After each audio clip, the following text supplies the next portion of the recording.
Okay, this is Edgewater's mine number 13's anvil in the maintenance shed. I have acquired it. It is 240, probably supposed to be 245. That says Hay, and that's supposed to be buttoned. And then Brooklyn, New York. Now, I've done some research. These are welded, and I think maybe the big one my granddaddy got from US Steel is a Hay-budden, because this is cast steel, and then this is wrought iron, or cast iron. This mine went into operation in 1898, 99. Started production in 1910. They worked prisoners first, and then they worked a group of people, we'll say, that were less than desirable conditions. They run and operated all the way up till 1960s. Other coal mines tried to buy them out and did, but they didn't run and last much after that. But there were several coal mines in all these little communities around here, but this come from Edgewater, mine number 13. It's a 245 pound, supposed to be a serial number, but as bad as this base is, you can see how it got built up.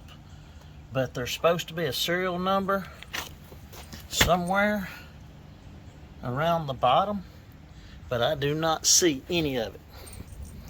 There's not any on this side. The only other numbers in the back got torched off, so that's probably the 5 pounds. But you gotta forgive me, that is an 02. It looks like a 3 upside down, but it's 020.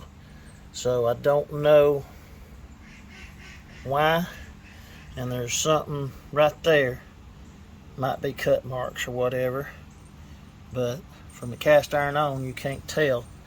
I thought about fixing it, but the history of it's what it is, and it has been fixed before. Even broke the tip off. But I have 2 or 3 other ones.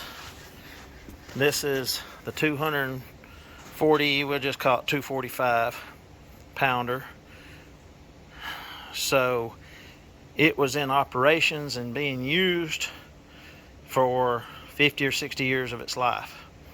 For the other 50 years of its life, it's been in a man's hand that I've known, and I acquired it from him.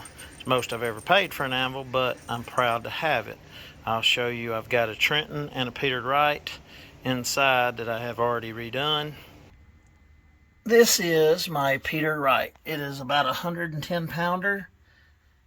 And then you can tell how the base does.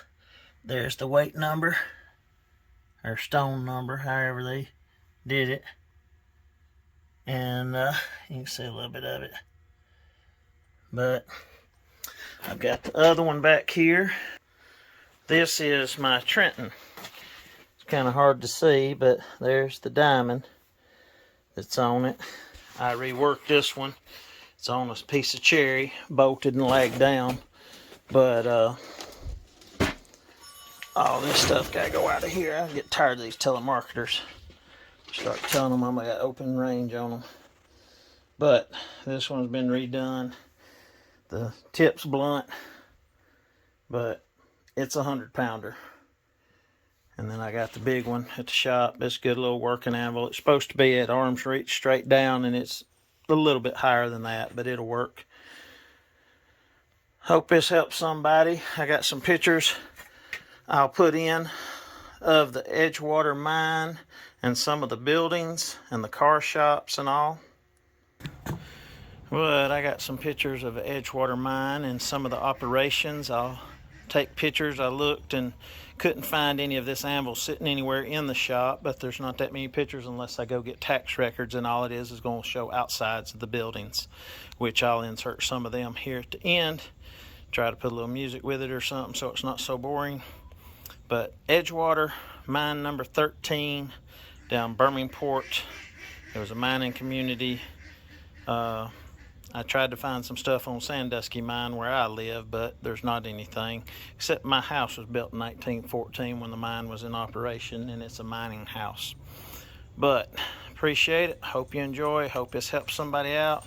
This is a Hay-budden from about 1890s.